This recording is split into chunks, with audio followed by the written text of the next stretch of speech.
Boa noite, irmãos. Boa noite, igreja. A graça e a paz do Senhor Jesus Cristo estejam com os irmãos. Quero convidar os irmãos que estão aí ao fundo, os irmãos que estão um pouquinho dispersos, para nós iniciarmos aqui mais um culto, né, Luiz? Vamos cultuar o Senhor? Vamos dedicar esse tempo a Ele? Amém. Eudes, senti sua falta pela manhã. Eudes fala isso com todos, né, gente? Senti sua falta pela manhã, Eudes. Irmãos, uma alegria muito grande o Senhor nos permitir essa comunhão, essa doce comunhão. Hoje pela manhã nós tivemos um culto abençoado, um encontro abençoado com os irmãos. É um momento de partilhar a fé, de abraçar, de ouvir da palavra do Senhor, de nos alimentarmos para nós vivermos, como o pastor Pedro nos lembrou hoje pela manhã, entre os domingos. Porque muito mais importante do que o que a gente ouve, aprende, é o exercício de tudo isso entre os domingos. É o nosso grande desafio. Mas o mundo aí fora, a gente vai vendo tantas dificuldades, tantos conflitos, tantos confrontos, e aí nós comparamos tudo que o Senhor tem nos dado, tudo que o Senhor tem feito por nós, e nós, diante de tudo isso, a gente chega à conclusão de que o Senhor, de fato, tem sido bom. Deus tem preservado as nossas casas, Deus tem preservado as nossas famílias, Deus tem nos dado alimento físico, alimento espiritual, moradia. Então, tantas coisas que às vezes a gente não dá valor, mas que quando a gente observa um pouco mais a ausência, aquilo que falta, aquilo que precisa, ou alguém que não tem, a gente vê o quanto nós somos abençoados e o quanto também a gente pode abençoar, não é, igreja? Então sejam todos mais uma vez bem-vindos aí. Irmãos, campanha do Natal Solidário. Todos os anos nós temos incentivado a igreja, o pastor Vandeci tem vindo aqui. Quem conhece aí, lembra-se do pastor Vandeci, normalmente ele vem pelo domingo pela manhã. O pastor Vandeci, ele faz um trabalho de abençoar as famílias que estão lá no Vale de Jequitinhonha, todo final de ano. E esse trabalho consiste em encaminhar lá os alimentos, né, diferente, o doce, destaca muito entre o pastor Vandeci aqui com o pastor Vandeci, é o doce, porque as crianças lá chegam os doces e eles ficam muito felizes. Biscoito recheado, Cris, para eles é novidade, e eles rolam no chão de alegria, a gente vê esses vídeos, o coração da gente fica feliz por isso. Então, mais uma vez, e este ano será diferente, porque nós não iremos encaminhar os itens, panetone, doces ou qualquer outro item, nós vamos ofertar. Ofertar onde? Ofertar no Pix da igreja. E aí a gente vai identificar, Deus vai tocar no meu e no seu coração, para nós darmos uma oferta abençoadora e identificar no Pix da igreja, oferta Natal Solidário. Então, lembre-se, irmãos, que ao fazer isso, vocês estarão fazendo uma família feliz, crianças felizes, estarão, assim, completando a vontade do Senhor na vida daquelas pessoas. Então, que o Senhor motive o coração de vocês, o meu, o nosso, para que a gente participe de forma, assim, ativa. Vamos fazer isso? Abençoar aquela turma lá e não só neste Natal, ao tempo que o Senhor aí nos dê graça e direção para isso. Amém? Queridos, todos no dia 21 de dezembro já tem um encontro marcado, não é, Eudes? Às 9 às 19 horas. E nós gostaríamos de pedir às 9 às 19.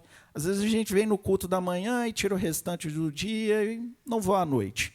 Se tivessem todos os irmãos aqui à noite que estavam pela manhã, essa igreja estaria lotada. E é uma bênção vir pela manhã, vir pela noite. São programações diferentes, algumas vezes propostas, né, de palavras diferentes. Então, no dia 21 de dezembro, a celebração do nosso culto de Natal aqui na igreja, está sendo preparado aí um culto abençoador com a participação dos irmãos, um trabalho específico. Então, nós queremos reforçar o convite, pedir a vocês, irmãos, que estejam e que tragam alguém, de preferência alguém que nunca veio à igreja, para que essa pessoa seja impactada, seja tocado pelo Senhor. Amém? E mais uma vez, o nosso Acampa Betel. Está chegando, né, gente? Foi baixo. Acampa Betel, Paulinha. Uhul! Acampa Betel chegando, gente. Nós falamos o ano todo e, sabe, eu tenho sentido a importância. Nós vimos que ano passado foi muito bom a gente ter falado ao longo do ano sobre a Acampa Betel. Parece que manteve acesa e viva a chama da lembrança desse encontro. E nós falamos durante esse ano todo e nós queremos relembrar os irmãos. Esse ano nós vamos levar a tia Lia lá para a Acampa Betel, ano que vem, né, tia Lia, em nome de Jesus. E outros irmãos que não foram ainda e os irmãos que eventualmente tiverem dificuldade, conte conosco. Não se sintam envergonhados, intimidados. Às vezes nós temos realmente dificuldades que passa pelo campo financeiro também, e nós queremos que toda a igreja esteja. Não haverá nenhuma pessoa que queira ir e ficará para trás. Amém, irmãos? É um lugar abençoador sobre todos os aspectos. Para quem não foi, perguntem à irmã Nedina depois. A irmã Nedina vai contar para vocês como é benção, né, irmã Nedina? Amém? Quero convidá-los, irmãos, a abrir a palavra do Senhor, acompanhar no texto que leremos, Provérbios 3, 5, 16. Nós sabemos que a nossa confiança, ela está em Deus e deve estar em Deus. A nossa confiança, ela não deve estar nas ações humanas, nem no braço humano, porque maldito é o homem que confia no homem e faz dele o seu braço forte. A nossa confiança está no Senhor, a nossa esperança está no Senhor. As nossas dificuldades, elas são sanadas, as nossas doenças são curadas, as nossas depressões são abatidas, o nosso consolo vem quando nós nos apegamos, quando nós nos colocamos e confiamos que o Senhor, Ele é sobre tudo, Ele é sobre todos, Ele é Senhor de tudo e Senhor de todos. Salomão tem nos ensinado, ali no livro de Eclesiastes, que tudo é para Ele, tudo é dEle, quer sejam as coisas boas, quer sejam também aquelas que nós achamos que não são tão boas, mas porque tudo vem do Senhor. E é por isso, irmãos, que nós vamos declarar agora, juntos. Eu convido a igreja para lerem comigo. Confie no Senhor de todo o seu coração e não se apoie no seu próprio entendimento. Reconheça o Senhor em todos os seus caminhos e Ele endireitará as suas veredas. Queridos, nós não temos condições de caminhar 1 centímetro sequer sem que seja debaixo da graça do Senhor. Por nós mesmos nós não podemos fazer nada. A gente aprende que a fé é a caminhada no escuro, sabendo que Jesus Cristo está diante de nós, caminhando com a lanterna, porque nós não temos condições sequer de segurar a lanterna para que esse caminho seja clareado. Então é somente nele, é somente por ele, é somente na confiança e exclusiva dependência dele. Quero convidá-los a orar para a gente continuar esse culto de adoração a Deus. Querido Pai, nessa noite nós te agradecemos porque até aqui o Senhor nos trouxe. Nós queremos agradecer, meu Pai, pela tua bondade, pela tua misericórdia. Ó Deus, grandes coisas o Senhor tem feito por nós, grandes coisas o Senhor tem feito entre nós. Ó Deus, nós acordamos, o Senhor está conosco. Nós dormimos, o Senhor também cuida de nós. Ó Pai, nós caminhamos, Pai, nós fazemos tantas coisas. E naquelas mais imperceptíveis, ó Deus, nós queremos reconhecer, Pai, que nós temos sido agraciados pelo Senhor. Ó Deus, obrigado pelos livramentos que nós não vimos, mas que nós reconhecemos que vem do Senhor. Obrigado pela provisão, Senhor, de tudo aquilo que a gente precisa e tantas vezes achamos que não teremos, ó Pai. Mas o Senhor, meu Pai, nos dá com amor, nos dá com alegria. Deus, nós te pedimos, permaneça conosco. Não nos abandone jamais, Senhor. Mora sempre, ó Deus, no nosso coração. Seja o nosso consolo, porque nós não temos, Pai, outro Deus além do Senhor.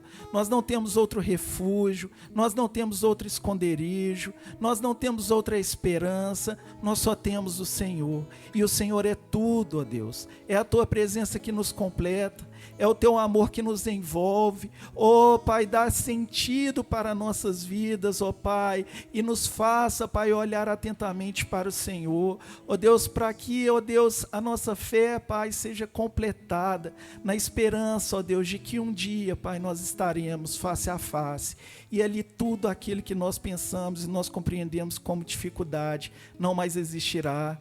Não existirá dor, Senhor, não existirá doença, não existirá fome, Pai, ou aflição, mas nós estaremos ali contemplando o Senhor face a face.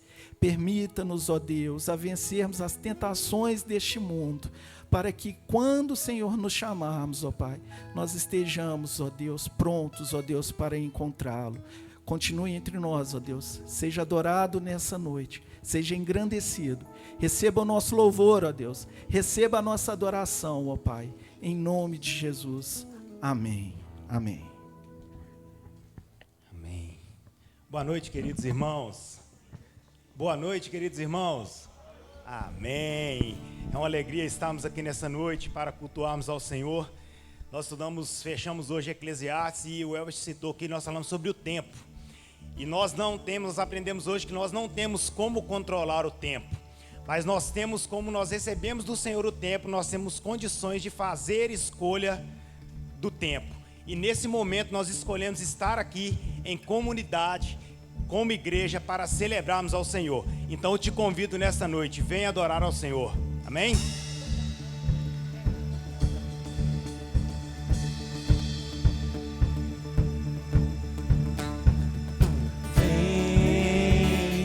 Essa é a hora da adoração.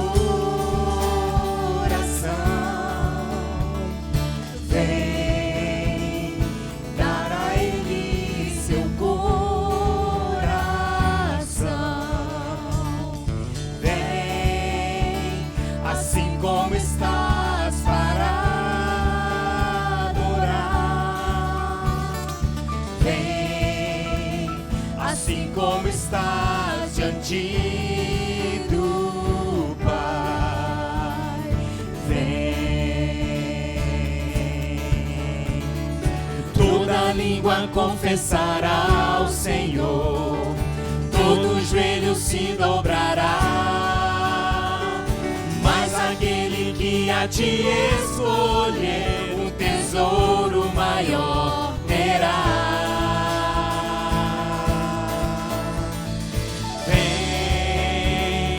Essa é a hora da adoração. Vem dar a Ele seu coração. Vem assim como estás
como estás para adorar. Vem, assim como estás diante do Pai. Vem, esta é a hora. Vem, assim como estás. Vem.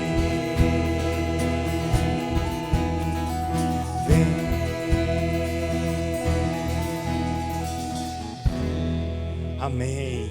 Como é bom estarmos aqui reunidos para louvar ao Senhor. E nós vamos louvar a esse Deus, porque o amor dele não falha. Amém?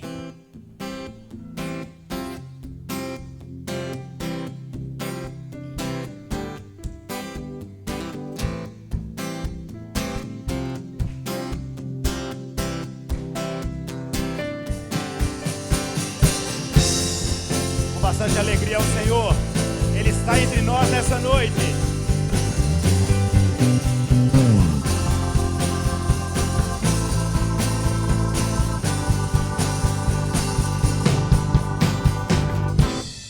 Nada vai me separar, mesmo se eu me abalar, teu amor não falha.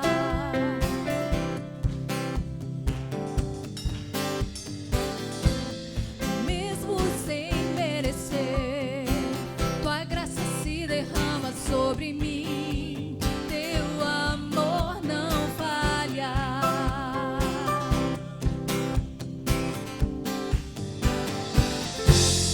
Tu és o mesmo pra sempre, teu amor não muda. Se o choro dura uma noite, a alegria vem pela manhã. Se o mar se enfurecer, eu não tenho o que temer, porque eu sei que me amas, teu amor não falha.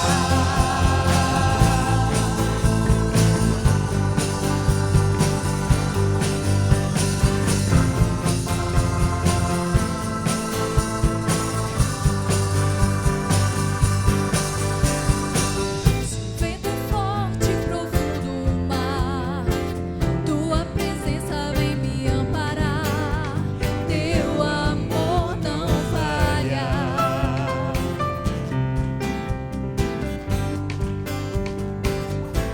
Difícil é o caminhar, nunca pensei que eu fosse alcançar, teu amor não falha.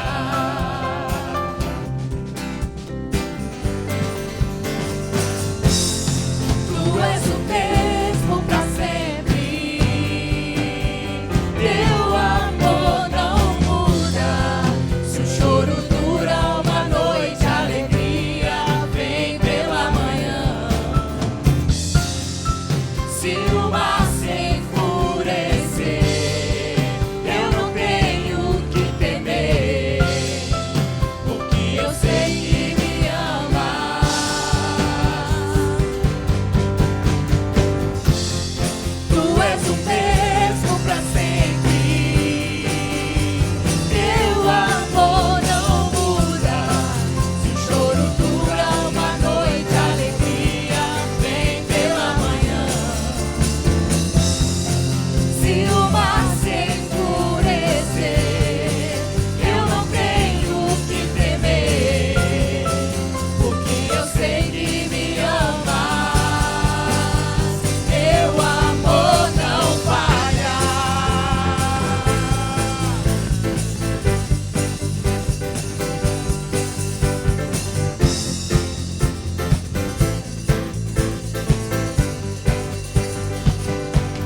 Fazes tudo, coopere para o meu bem.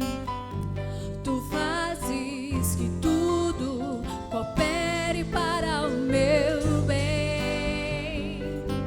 Tu fazes que tudo coopere para o meu bem. Tu fazes que tudo coopere para o meu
Aleluia, querido, nesta noite. Às vezes estamos em momentos que choramos, mas o amor do Senhor não falha. O choro dura uma noite, mas a alegria vem pela manhã. O nosso Deus, Ele é bom. Amém? Os irmãos terão a oportunidade nesse próximo louvor de trazer ao altar do Senhor os dízimos e as ofertas. Nós temos muito mais do que nós precisamos e merecemos. E quando nós fazemos isso com o nosso coração aberto, nós reconhecemos que o Senhor, Ele tem sido bondoso conosco. E que tudo que nós temos não é nosso, vem dEle a nós. Então nós não temos dificuldade nenhuma em abrir o nosso coração para servir e adorar ao Senhor também neste momento. Amém?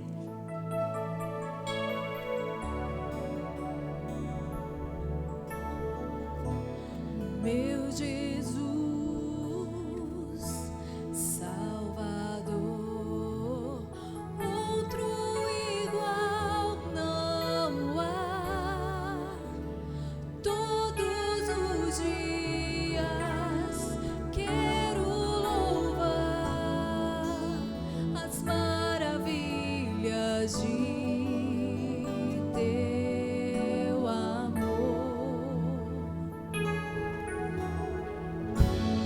Consolo, abrigo, força e refúgio é o Senhor. Com todo meu ser, com tudo que sou, sempre te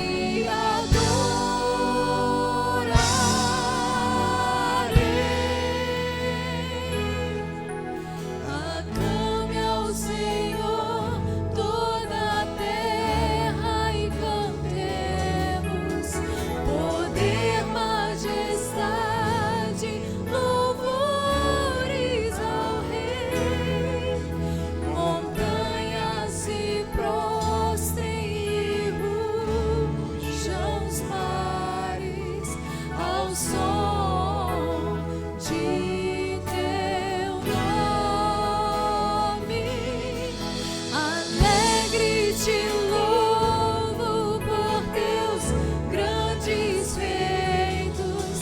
Firmado estarei, sempre te amarei.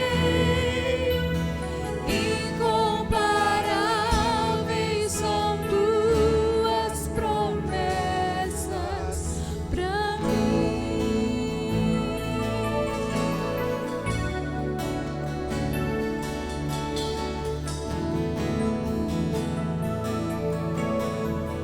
Ore ao Senhor nessa noite, cantando esse louvor a Ele. Meu Jesus, Salvador, outro igual não há. Todos os dias quero louvar as maravilhas de teu amor.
Obrigado, Jesus, pela tua doce presença neste lugar, Pai.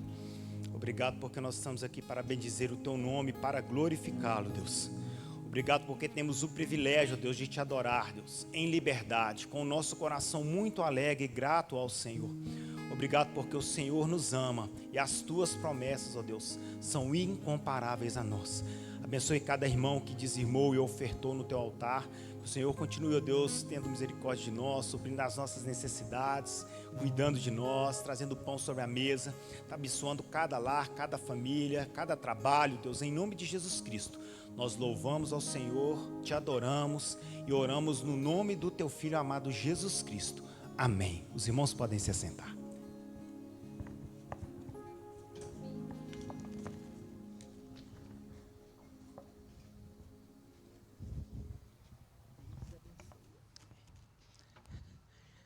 Estava com tanta saudade.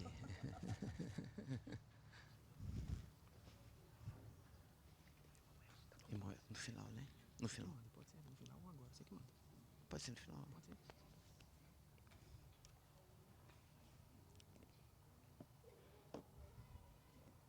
Amém, amém. Boa noite, meus irmãos. Graça e paz de Jesus a todos, amém? Amém. O Senhor está entre nós. O Senhor?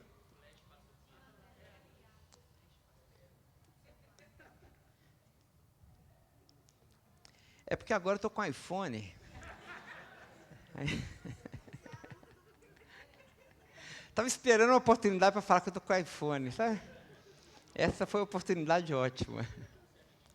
Você não precisa ser rico, mas você precisa ter amigos ricos. Eu tenho um amigo que é rico, e aí ele foi nos Estados Unidos e comprou um iPhone 16 para ele, 17, comprou um Apple Watch de última geração, e aí, por misericórdia e graça de Deus, ele olhou para esse pecador e eu recebi um grande presente desse amigo. Aí por isso que eu estou aqui, o Apple Watch e o iPhone. E você quer? Você que é bom, né, Eudes? É bom demais, é bom demais. Vou esperar essa vez. Irmãos, louvado seja o Senhor. Vamos abrir nossas Bíblias. Vamos abrir em Apocalipse capítulo 21.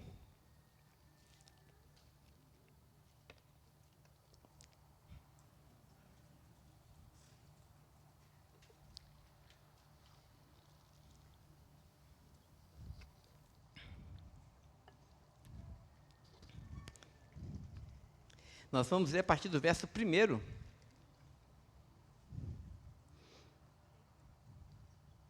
E leremos até o verso de número 7.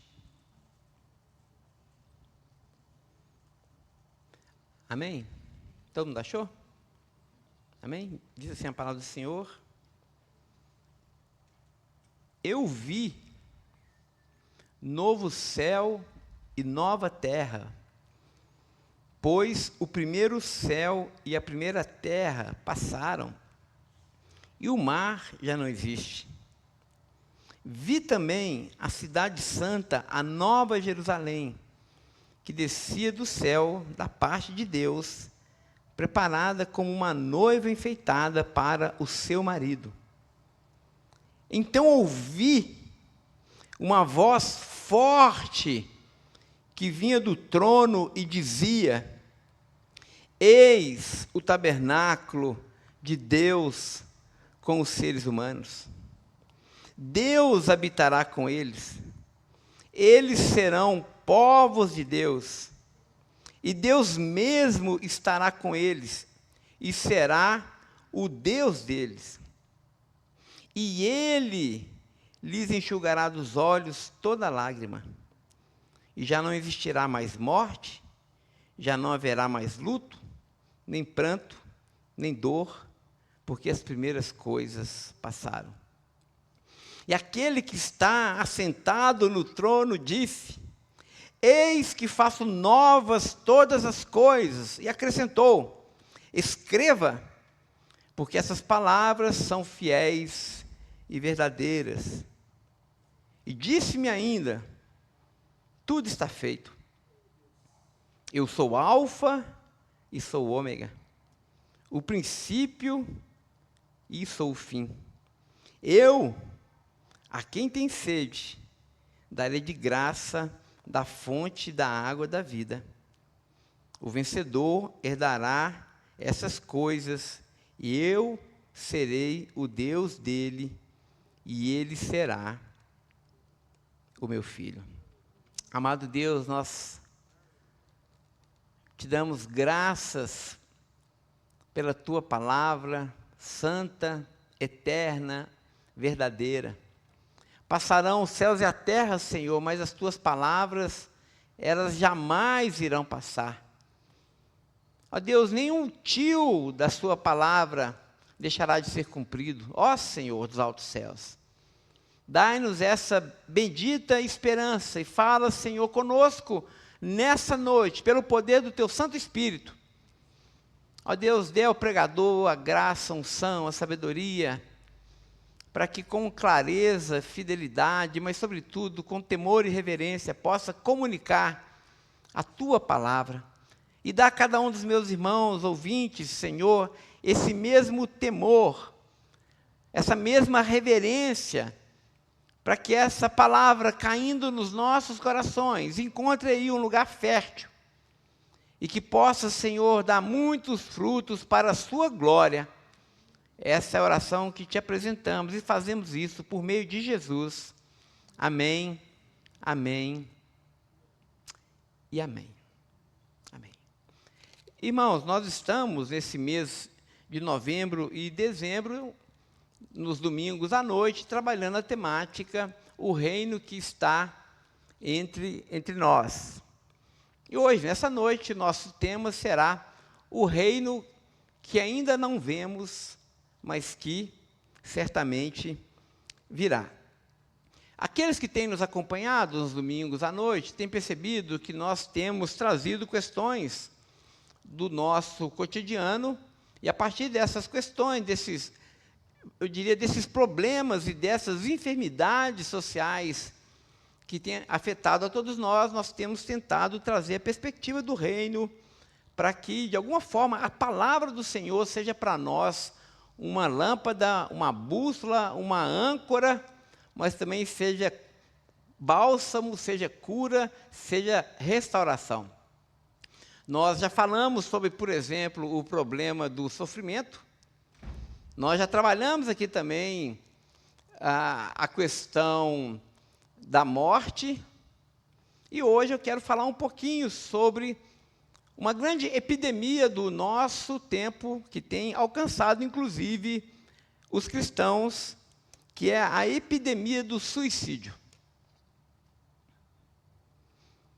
Eu não sei se você já se debruçou sobre essa temática, e eu tive que estudar isso durante essa semana para trazer alguns dados para os irmãos, só para os irmãos terem alguma ideia, apesar da subnotificação, porque os números do suicídio geralmente são subnotificados. Eles são muito maiores do que aquilo que nós encontramos nas estatísticas. Mas, nas estatísticas oficiais, nós temos os seguintes dados. Eu até decorei o negócio. Anualmente, pensando no mundo, nós temos 770 mil suicídios que acontecem no globo. Se você for fazer a conta, isso dá aproximadamente, trocando assim, rapidamente em miúdos, 2.110 suicídios por dia. Se você for colocar isso por hora, por 60 minutos, acontece 1,45 suicídios a cada minuto no mundo. Imagina, a cada 1 minuto e 45 segundos, uma pessoa no planeta Terra, em algum lugar, já vai ter se suicidado. Esse é um dado interessante. Outro dado que interessa para nós é que no Ocidente, onde ainda somos uma maioria cristã, se concentra a maior parte dos suicídios. A maior parte dos suicídios acontece em países de confissão ou de formação cristã. Por exemplo, na Índia, que é um país predominantemente hindu, a grande maioria dos suicídios que acontecem na Índia são de cristãos. Olha que coisa interessante, não é? A religião hindu e a religião cristã, os cristãos na Índia morrem muito mais do que os hindus de suicídio. Pensando em cristãos, de fato, não apenas nominais, mas aqueles que frequentam regularmente a igreja, aproximadamente desses cristãos, 70% dos cristãos que são praticantes, que são cristãos de fato devotos, aproximadamente 70% dos cristãos sofrem de algum transtorno psíquico. Aproximadamente, esses são números aproximados de alguma coisa, seja uma depressão, seja ansiedade, ou algo do tipo. Desses cristãos, ao menos a metade, em algum momento da sua trajetória, já pensou em suicidar. A metade. Aí por curiosidade, eu fiz uma pesquisa entre os pastores. Porque eu desconfio que o pastor também deve sofrer de alguma coisa próxima disso. Uma estatística americana diz o seguinte, que pelo menos 50% dos pastores têm ou sofrem de algum problema relacionado à saúde mental. Pelo menos a metade dos pastores sofrem de alguma coisa nesse sentido. Desses pastores que têm algum problema de saúde, de ordem de saúde mental, 1 em cada 5 já pensaram em suicidar. 1 em cada 5, isso nos Estados Unidos. E dentro desse universo que é subnotificado, boa parte, e nem nós não temos estatística nem americana sobre, boa parte concluíram o pensamento, levaram a coisa a vias de fato. Mas o que nos interessa aqui nessa noite, meus irmãos, é justamente a gente pensar o que leva cristãos que confiam em Jesus, que amam a Jesus, que servem a Jesus, que tentam viver de acordo com a palavra que nós dominicalmente pregamos, o que leva os cristãos a se sentirem assim tão emburacados, ao ponto de cogitarem tirar a própria vida. Esse fenômeno não é um fenômeno moderno, é um fenômeno que acompanha a humanidade desde sempre. Aqueles que nos acompanharam nas nossas pregações se lembram quando nós estudamos o Salmo 88. Os irmãos se lembram do Salmo 88? Ó Deus, a minha salvação. E aí o salmista vai dizer, a alma dele estava angustiada, aflita, e tem um momento do Salmo que o salmista vai dizer o seguinte: Senhor, está doendo tanto dentro de mim, eu estou sentindo tanta dor na minha alma, que eu estou a ponto, na beira. Os irmãos se lembram dessa imagem aqui? Eu estou à beira do abismo. E basta apenas um pequeno empurrão, Senhor. Basta apenas que um vento sopre de alguma forma um pouco mais forte para que eu caia nesse abismo.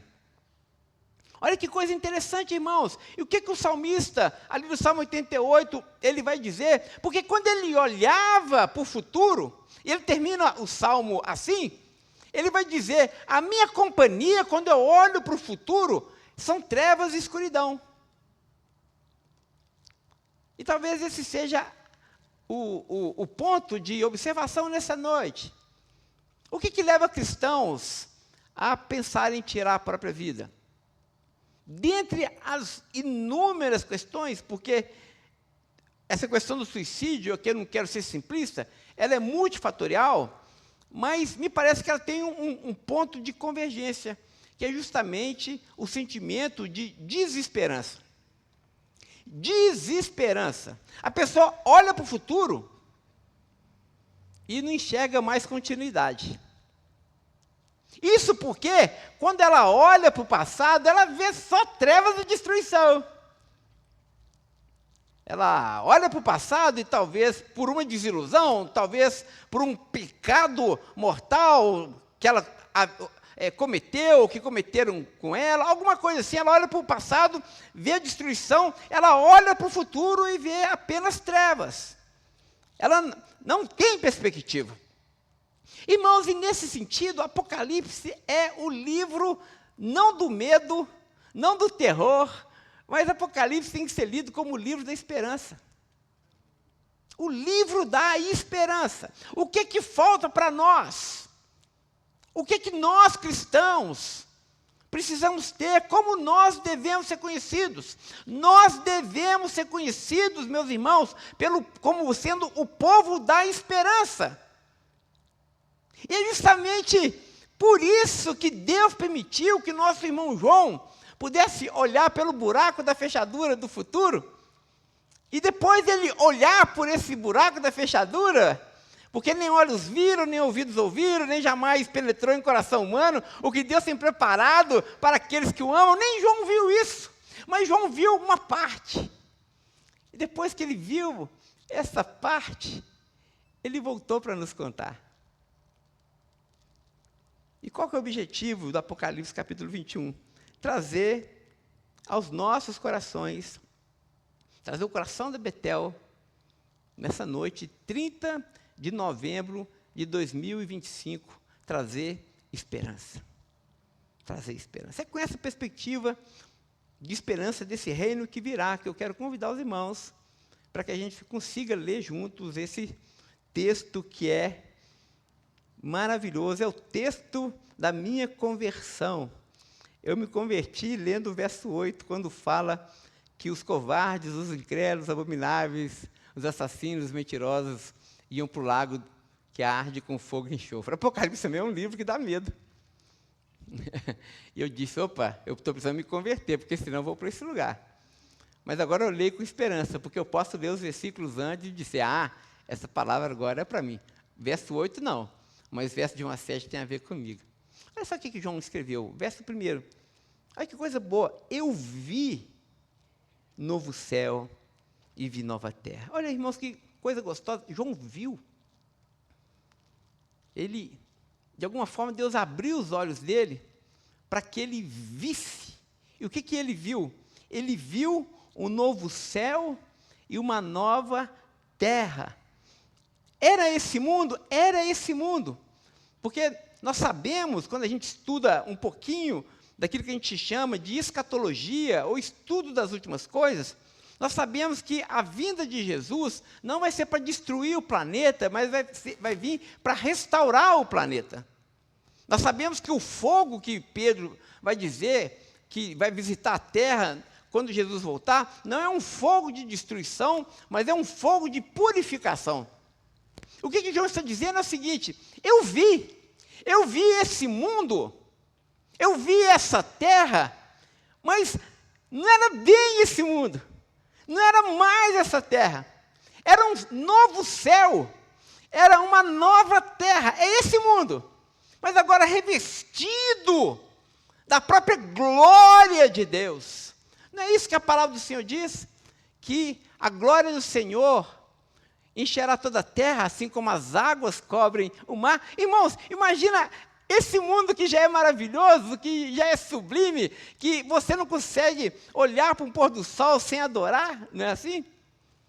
Aliás, irmãos, se você olhar para um pôr do sol, se você olhar para uma criança ali com o seu papai e sua mamãe, se você olhar para um cachorrinho pequenininho e você não se emocionar, você não adorar, você perdeu sua alma. Impossível! É impossível você ter contato com a beleza da criação de Deus, com a sublimidade, a sacralidade da criação de Deus. É impossível você ter contato com isso e sua alma ficar intacta. Você sente aquele desejo inescapável de adorar. Imagina, então, já que é assim, já que os céus manifestam a glória de Deus, não é isso que o Salmo 19 vai dizer? Os céus já mostram a glória de Deus, nós já vemos a presença e a glória de Deus evidentes por meio da criação. Paulo vai dizer isso também. Imagina, meus irmãos, nesse novo céu, nessa nova terra que virá. Se o que nós já vemos é glorioso, imagina o reino que virá.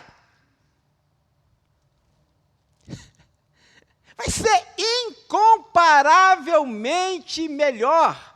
Não é isso que nós cantamos, gente?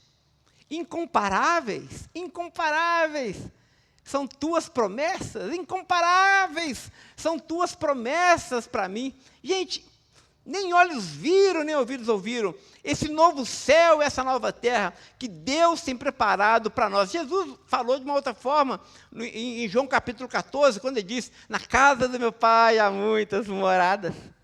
Esse novo céu e essa nova terra. Aí João vai dizer, porque o primeiro céu e a primeira terra passaram. João tem aqui em perspectiva, essa ordem que nós temos hoje vai passar e vai dar lugar a uma nova ordem. Nós vivemos ainda num mundo caído, meus irmãos. Existe uma ordem que jaz no maligno, segundo o apóstolo Paulo nos ensinou. Os governos são corruptos, as pessoas são gananciosas, as pessoas ainda se matam, se engalfinham. Nós vivemos numa ordem completamente às avessas. Mas o que João está dizendo é que nesse novo céu e nessa nova terra, essa ordem não tem lugar mais. É uma nova ordem. Nessa cidade, essa ordem passou, essas coisas já passaram. E ele vai dizer mais ainda, e o mar, olha aí, não é isso que está escrito na sua Bíblia? E o mar já não existe. Aqui é interessante, a gente tem que ler o Apocalipse de uma forma que a leitura exige, que é a forma apocalíptica. João aqui está escrevendo, existem vários tipos de linguagem na Bíblia, um deles é o gênero apocalíptico. E aqui João, quando diz, e o mar já não existe, seus leitores entenderam o que ele estava querendo dizer. Porque, para a mente do judeu, do hebreu, a ideia do mar, tanto no Antigo Testamento, como no Novo Testamento, tem a ver com os inimigos de Deus. Por exemplo, Moisés, ele chega diante do mar. Ele treme diante do mar, porque o mar, para o judeu, era um inimigo, intransponível, poderoso. Por isso que Moisés treme e Deus fala, eu tenho mais poder do que o mar. Você está com medo do mar? Eu vou abrir o mar diante de você, Moisés. E o povo testemunhou que Deus tem poder sobre os inimigos de Israel. É justamente por isso que em Jó, se você ler Jó, você vai ver Jó falando dos temores do mar. Nós temos Jonas também, que foi lançado nos terrores do mar. Não é assim? Nós temos Jesus, irmãos. No mar da Galileia, o que Jesus faz? Ele ordena as águas que se aquietem. Ou seja, Deus domina sobre os seus inimigos. Aqui o que João está dizendo é o seguinte, que nessa nova ordem, os inimigos não existirão mais. Qual é o inimigo que aflige a sua vida hoje?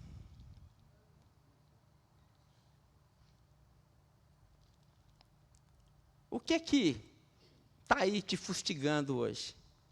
Colocando medo no seu coração, te oprimindo, te perseguindo.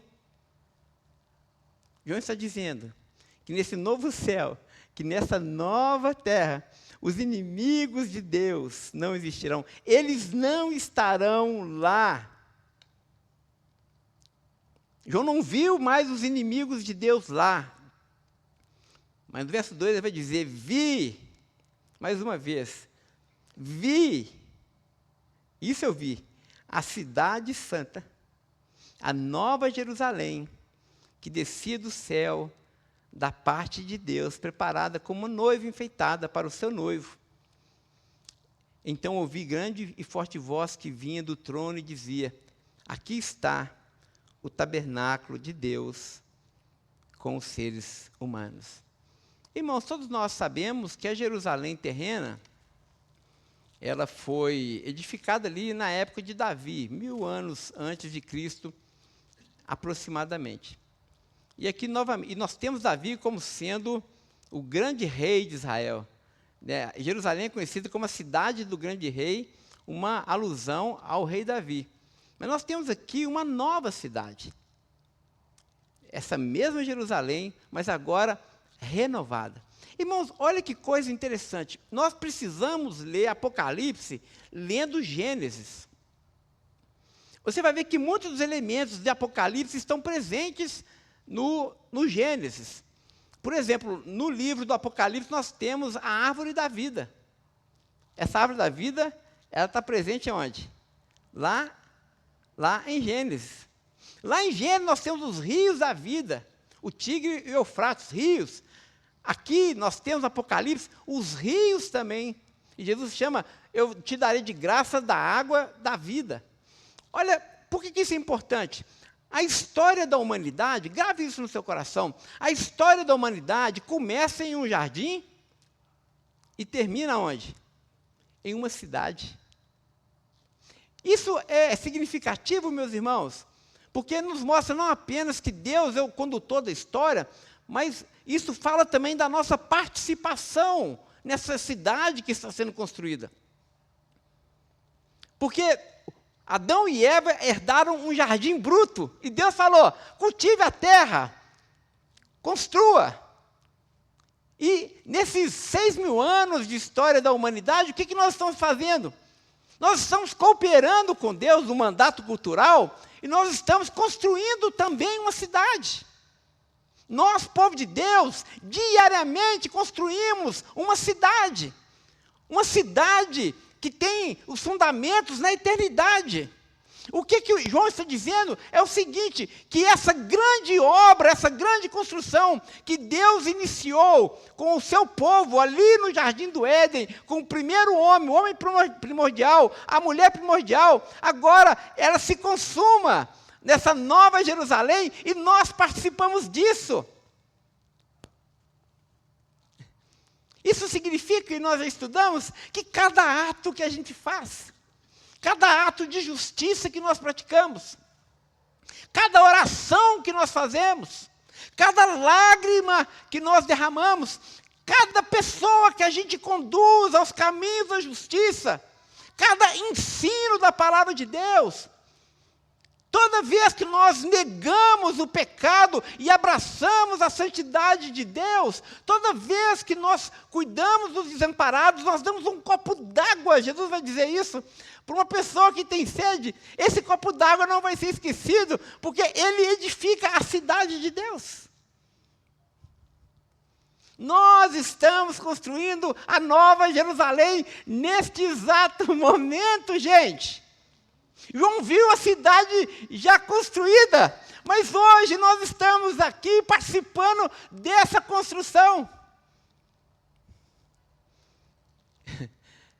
Desse lugar onde Deus humildemente resolveu habitar entre nós e conosco, nós estamos construindo o tabernáculo para que Deus habite. Se isso não enche o seu coração de esperança,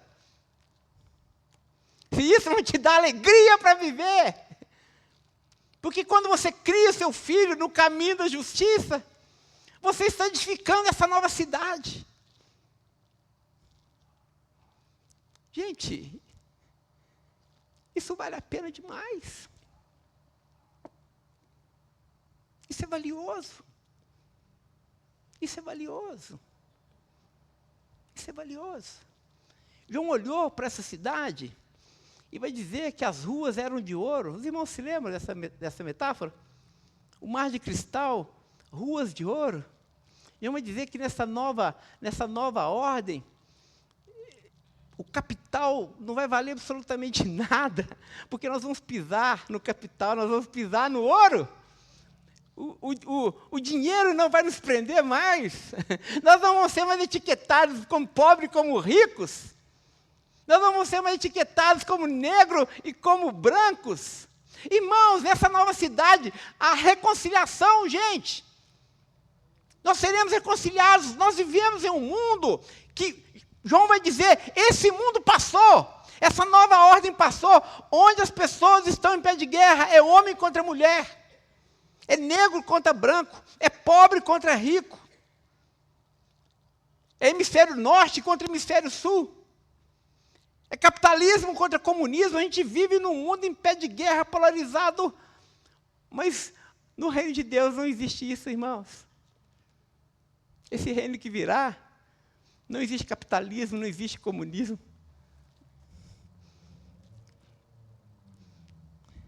Existe apenas um só povo. É isso que eu vi um povo.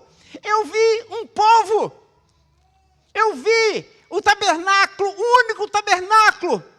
O único povo e o único Deus. Oh, louvado seja o nome do Senhor. Irmãos, como eu desejo esse dia, quando nós estivermos de fato unidos e nada, nenhuma barreira nos separar mais. Oh, irmãos, mas lembre-se, nós estamos construindo isso hoje. Nós vamos herdar algo que nós já amamos agora. Então ame essa unidade. Ame isso na sua casa, ame o seu marido, ame os seus filhos, construa o reino de Deus, ame isso. Porque se nós amamos a Nova Jerusalém, nós entraremos por suas portas. Ele é fiel. Eis a voz que vinha do trono, diz de maneira forte. A ideia de forte aqui é com autoridade, com aquele que não pode mentir. Essa ideia dessa voz forte, eis o tabernáculo. Olha, irmãos, que coisa linda. Eis o tabernáculo, a promessa. Não fique desesperançado. Não pense em suicídio, não pense em se matar, não pense em depor armas, porque eis o tabernáculo de Deus com os seres humanos. Deus habitará com eles. Eles serão povos, um único povo, povos de Deus. E Deus mesmo estará com eles. Irmãos, a nossa herança não é coroa, a nossa herança não é ficar livre do inferno. Irmãos, a nossa herança é Deus.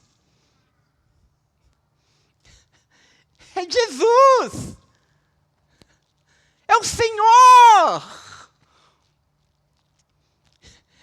É o nosso tesouro. É a nossa alegria, o amado da nossa alma. Deus habitará com eles. Hoje a gente ainda sente a presença de Deus, mas ainda de uma forma tão fragmentada, tão imperfeita. Mas imagina naquele dia, você olhar face a face para Jesus. Ele olhar para você. Oh, tem um hino que diz, seu maravilhoso olhar. Oh, como eu anseio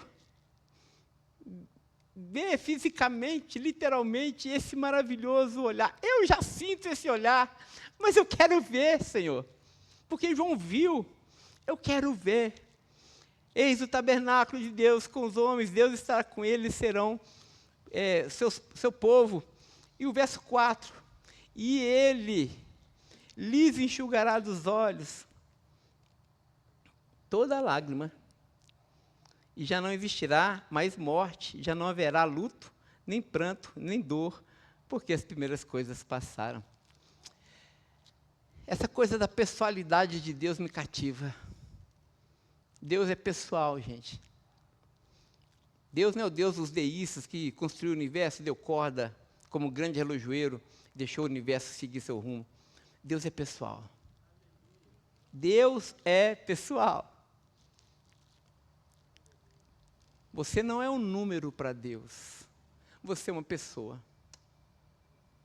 Você tem CPF. E a palavra do Senhor diz que Ele pessoalmente, enxugará dos nossos olhos toda lágrima. Imagina isso. Deus pessoalmente enxugando dos nossos olhos toda lágrima. Nós sabemos os nossos choros. Nós sabemos as nossas lágrimas. Nós sabemos as nossas dores. Gente, Deus sabe. E quando Ele estiver enxugando, você vai falar, Senhor, Tu sabias. Sim, meu filho, eu estou enxugando porque eu sei. Eu, pessoalmente, estou enxugando porque eu sempre soube. Mas olha, a minha promessa tem esperança. Eu enxugo dos seus olhos toda lágrima. E já não existirá mais a morte. Oh, morte, onde está o seu aguilhão? Oh, morte, onde está a sua vitória? Não haverá mais morte, a morte foi vencida, a morte morreu pelo poder da ressurreição. Não haverá mais morte. Já não haverá mais luto. Nós não vamos nos separar mais. Não haverá mais pranto, desesperança. Não haverá mais dor no peito. Aquela dor que lateja, inconsolável, que nada nesse mundo consegue nos consolar, essa dor não existirá. Os inimigos de Deus não existirão. Aquele que está sentado no trono diz, porque eu faço novas todas as coisas. E Ele acrescenta, tudo já está feito. Irmãos, não sei se os irmãos sabem, no hebraico não existe passado, presente e futuro. No hebraico tudo é. Para Deus, o que nós estamos falando e esperando, para Ele já é. Deus já nos vê lá. Hoje a gente tem um corpo de humilhação, mas Deus já nos vê em corpo de glória. Hoje ainda chora, mas Deus nos vê consolados. É por isso que o texto diz, tudo já está feito. Jesus falou, está consumado também, não falou? Na cruz? Tetelestai. Aqui mais uma vez, está consumado. Está consumado. Tudo está feito. Senhor Jesus, sou o alfa, sou o ômega, eu sou o princípio, eu sou o fim. Irmãos, essa afirmação é poderosíssima. Primeiro porque diz respeito à centralidade de Cristo. E nós sabemos, os estudiosos em hebraico vão falar uma coisa interessante, que a primeira letra da Bíblia hebraica a Bíblia hebraica começa com Beit, que é de Bereshit. Então, como se fosse o nosso B. E a última letra do Apocalipse em hebraico é Nun. Se você junta B e o Nun, que é o nosso N, forma a palavra Ben. E Ben em hebraico é filho. Filho. Ou seja, aí, sendo luterano, do Gênesis ao Apocalipse, tudo tem a ver com o Filho. O Filho de Deus. Em hebraico. Mas agora Jesus fala do grego. A primeira letra do alfabeto grego é alfa. A última é ômega. Ele vai dizer, eu sou o princípio, a fonte, o alfa. Eu sou o ômega. Não apenas porque eu sou o centro da criação de Deus, a fonte da criação de Deus, mas porque também eu sou o grande construtor da história. Para nós isso é significativo. Isso tem um significado profundo para nós, irmãos. O que Jesus está dizendo é o seguinte, eu sou o alfa. Tudo que construiu você até aqui, eu estou envolvido nessa construção. Irmãos, não cai um cabelo da nossa cabeça, nem um fio de cabelo da nossa cabeça, sem que Deus permita. Às vezes a gente acha que a nossa vida está sendo levado assim às cegas. Naquele drama lá do Shakespeare, né? Como se a vida fosse um conto narrado por um idiota, cheio de fúria, e que não leva para lugar nenhum, lá do Hamlet. Mas às vezes a gente acha, a gente vê as coisas desconexas, a gente fica louco, fala assim, Deus não faz sentido. Para nós ainda não, mas para Ele faz, Ele é o alfa. Ele é o Senhor da história. Ele nos trouxe até aqui, gente. Tudo o que aconteceu com você, trouxe você aqui nesse domingo à noite. Isso é maravilhoso, meus irmãos.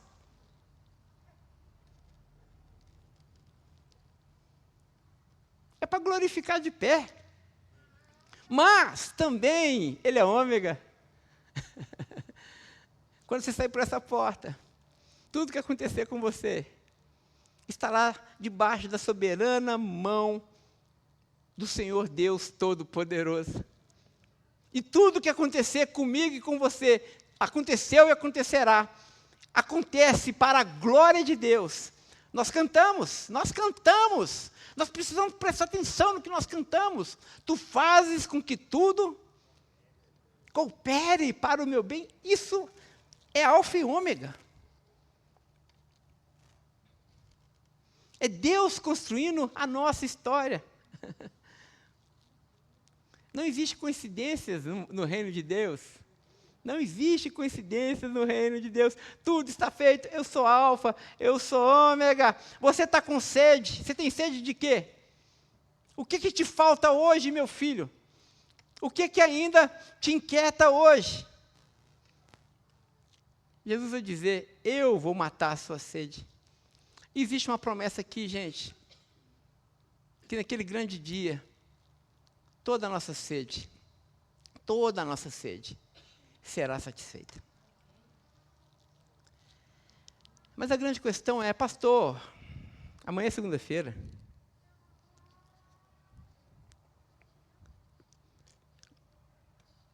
O reino vai se consumar, só Deus sabe quando, literalmente.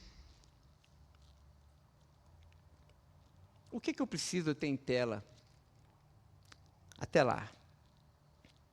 Eu quero contar uma história assim, eu encerro, para botar o nosso pé no chão. Eu flutuei os irmãos, a gente olhou para a eternidade. Não é assim? E o coração se encheu de alegria e de esperança. Mas agora vamos voltar aqui para o nosso planeta azulzinho. Quero contar uma história de um missionário que se viu com a sua esposa por 50 anos na Índia. E nesse tempo de serviço missionário, ele enterrou 2 filhos. Adoeceram por falta de recurso básico, enterrou 2 filhos. Aí deu tempo da aposentadoria deles, eles já idosos, mais de 70 anos. Aí a junta de missões dele, espero que não seja batista, mandou chamar os missionários de volta.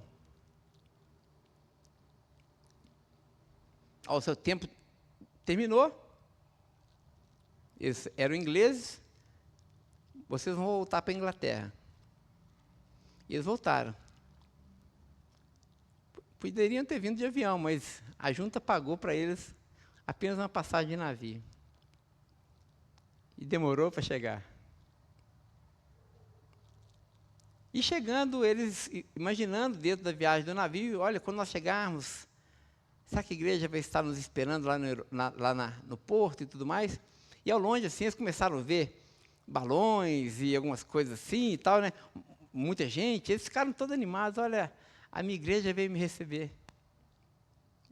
Nós seremos bem recepcionados. Eles desceram alegres, empolgados. Mas, para surpresa deles, havia uma recepção, mas não era para eles. Era para outras pessoas que estavam chegando. Ninguém da igreja foi visitá-los, foi buscá-los ali no porto. E aí ele ligou para a junta falou, não, pede um táxi aí e vai para sua casa. Eles pediram um táxi e foram para casa. Chegaram lá, casa mal cuidada, tudo sujo, tudo fora do lugar. E eles entraram, já velhos, cansados. E aí, o missionário ficou muito revoltado. A esposa foi para a cozinha, começou a tirar algumas coisas, descascar algumas batatas e começar a fazer alguma comida. Tinha alguma provisão na geladeira, começou ali a descascar a batata. E aí, o missionário falou para a esposa dele assim: como assim? Nós voltamos para casa, depois de 50 anos, servindo no campo missionário. Literalmente, demos a nossa vida. E é assim que nós somos tratados quando nós chegamos em casa? Ele ficou revoltado, revoltado, revoltado. E a esposa, geralmente a mulher é mais sábia do que o homem, a esposa caladinha, descascando a batata, preparando a janta. Aí ele falou com ela assim: olha, eu estou muito revoltado, eu vou dar uma volta aí, e vou andar, e eu quero que você olhe ao seu Deus, e pergunte para ele, se é assim que ele trata os filhos, quando os filhos chegam em casa. E ele saiu para andar, andou, até a perna doer. Aí ele voltou, já sentindo o cheirinho da comida, e a esposa ainda na cozinha. Ele foi na cozinha, bravo, irado, decepcionado com Deus. Ele pergunta para a mulher assim: mulher, você orou? Ela disse: orei. E na sua oração você perguntou para Deus se é assim que Ele trata os seus filhos quando os seus filhos chegam em casa? Ela disse: perguntei. E o que foi que o seu Deus respondeu para você? Ela, com a maior calma do mundo, ela virou para ele e disse assim: Ele nos lembrou que nós ainda não chegamos em casa.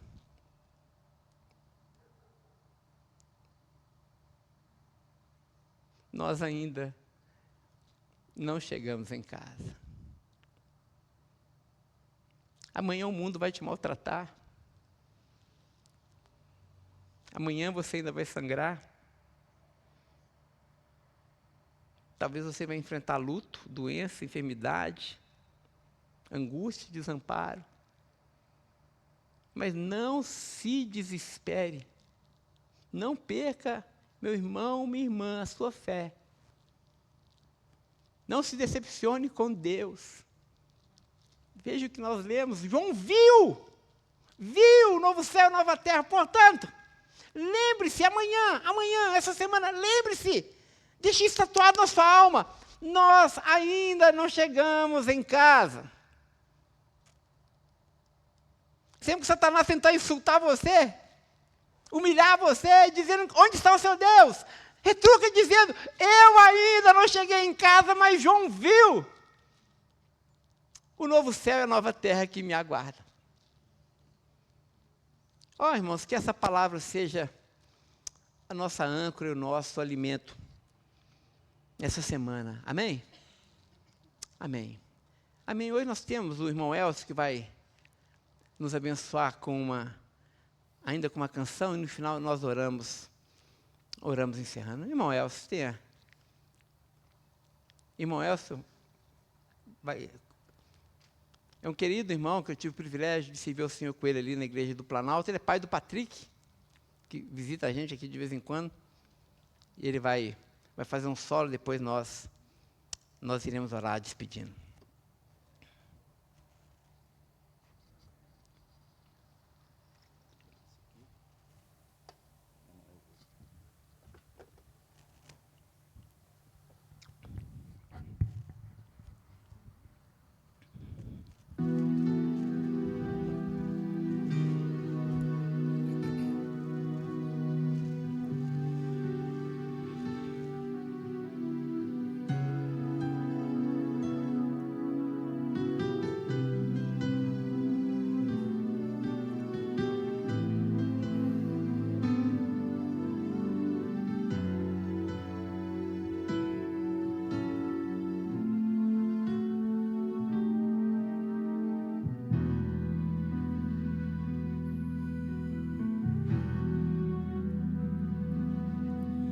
Eu sei que foi pago um alto preço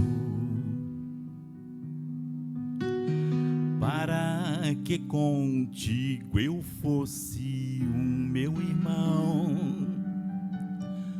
Quando Jesus derramou sua vida, ele pensava em ti, ele pensava em mim, pensava em nós.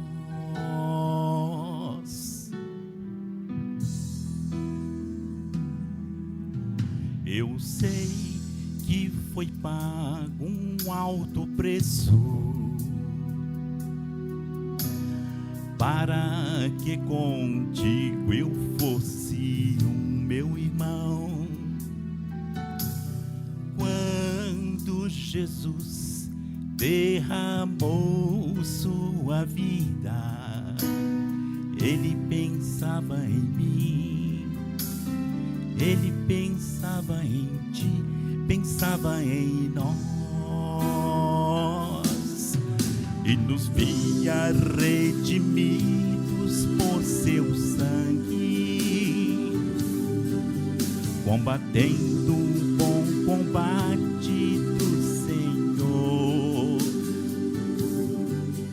lado a lado trabalhando, sua igreja edificando e rompendo as barreiras pelo amor,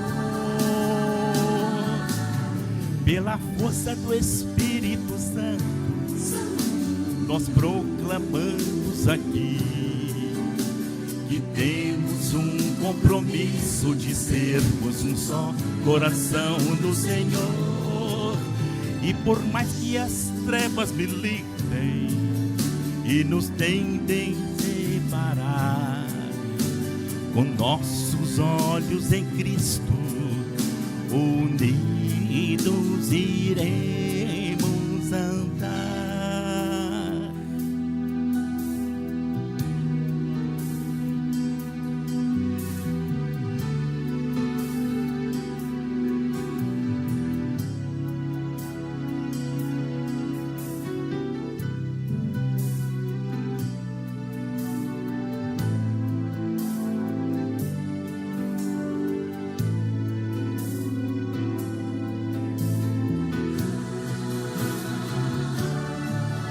Pela força do Espírito Santo, nós proclamamos aqui que temos um compromisso de sermos um só coração do Senhor.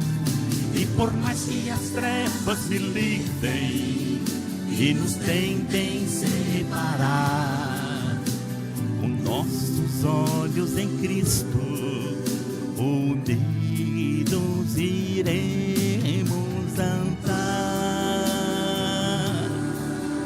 unidos iremos andar, unidos iremos andar.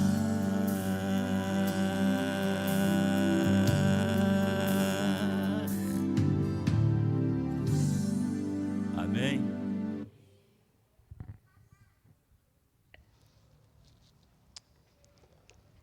Tem que voltar mais vezes. Deus abençoe. Obrigado. Amém. Amém. Irmãos, vamos ficar em pé e vamos orar, encerrando o nosso culto.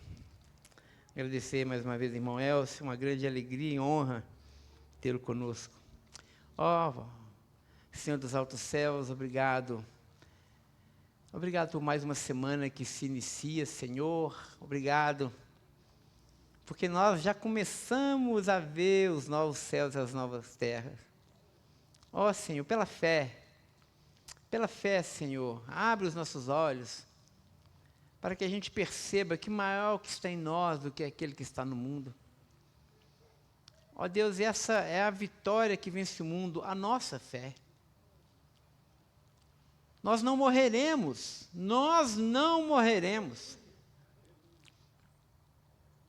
Por mais que as trevas insistam, nós não morreremos. Antes nós viveremos e cantaremos as obras do Senhor. Oh, tu não és Deus de morte, Senhor, mas tu és o Deus da vida.